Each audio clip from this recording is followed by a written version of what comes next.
Good day everyone. My name is Trisha Angie Martinico from BSN 2D.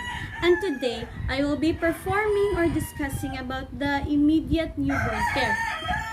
So the materials are cord clamp, sterile auss, cotton balls, surgical scissors, bulb syringe, tape measure, vitamin K ampule, ophthalmic ointments, 1 cc syringe, baby diaper, ID bands which is pink for female and blue for male, receiving blanket, digital thermometer, baby's cap, weighing scale, and gooseneck lamp.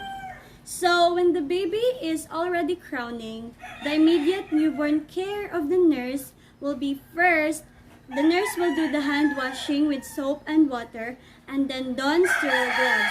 The nurse will do the double gloving technique. So when the baby is out, the nurse will say the baby is out and it's male, 11 a.m. Dry the newborn thoroughly for at least 30 seconds. Do a quick check of breathing while drying. Do not suction unless the mouth or nose are blocked with blood or secretions with other materials.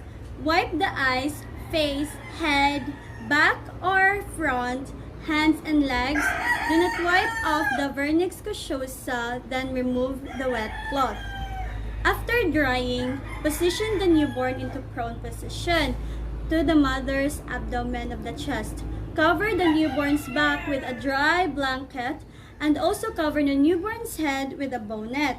After 1 to 3 minutes, properly time for the clamping. Remove the first set of the gloves. Check the umbilical pulsations. If it already stopped, then it is time for cord clamp with a sterile plastic.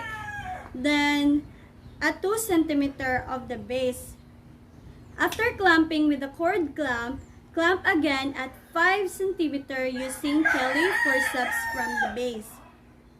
In cutting the cord, the immediate newborn care nurse will now receive the surgical scissor with a sterile auss. She should place her hand under the cord with auss on it to protect the penis and the scrotum of the baby and also to prevent from injury from other surrounding areas.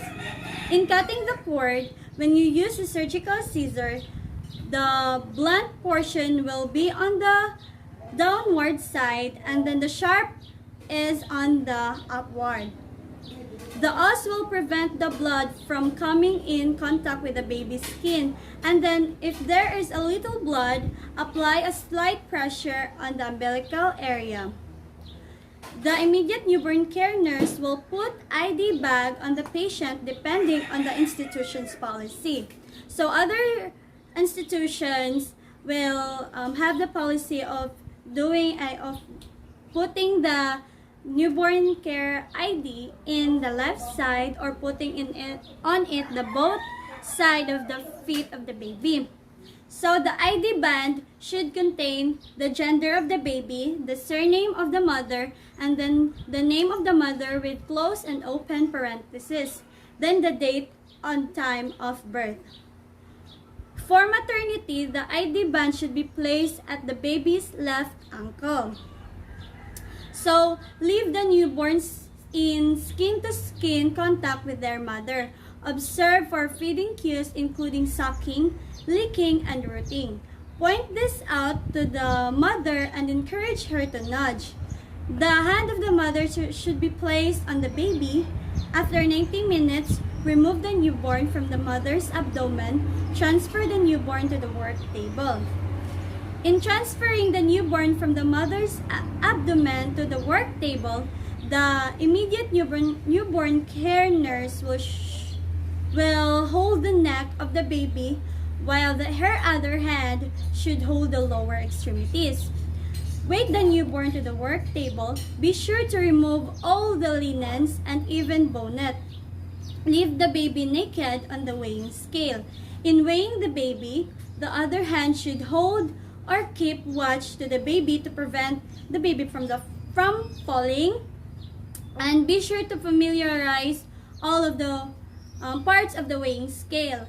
After weighing the baby, transfer it to the working table. Then do the physical assessment to the newborn and Apgar scoring.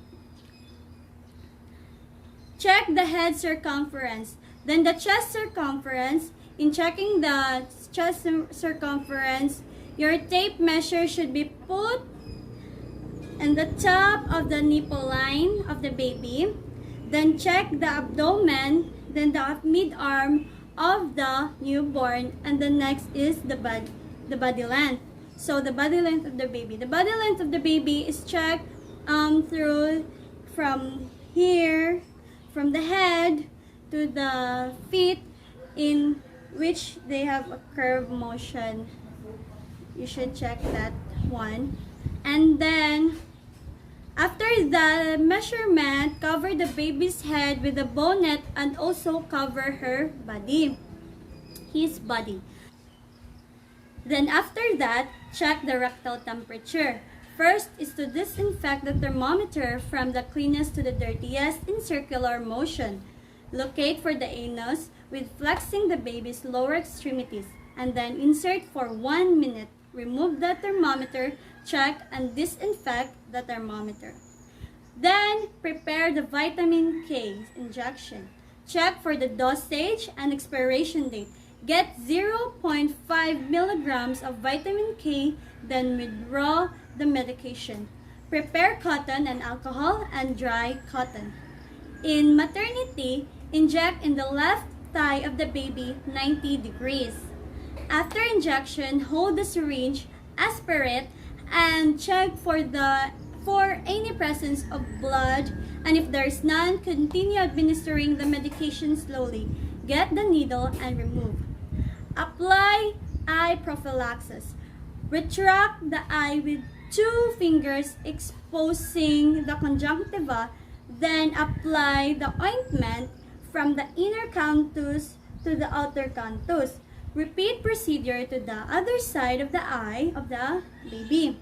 With the blanket still on, put the diaper of the baby, and then the umbilical cord should not be wrapped in the diaper to facilitate air drying and fast healing of the cord. Then after, put the clothes on. Wrap the baby with the baby's blanket. Locate for the triangular shape of the baby's blanket, and then place the head part. Then check the respiratory rate and heart rate of the newborn. First, you have to disinfect your stethoscope from the bell of the stethoscope to the surrounding areas of the diaphragm, and then rub the diaphragm of the stethoscope to keep it warm. And then check for the 8-count pulse. The normal heart rate of the baby is 120/160, and check for 1 whole minute. Check the heart rate of the baby for 1 whole minute. Do not shortcut the procedure. And then after that, check for the respiratory rate. In checking the baby's respiratory rate, you have to check the rise and fall of the chest area of the baby. Then that's it. Thank you for watching.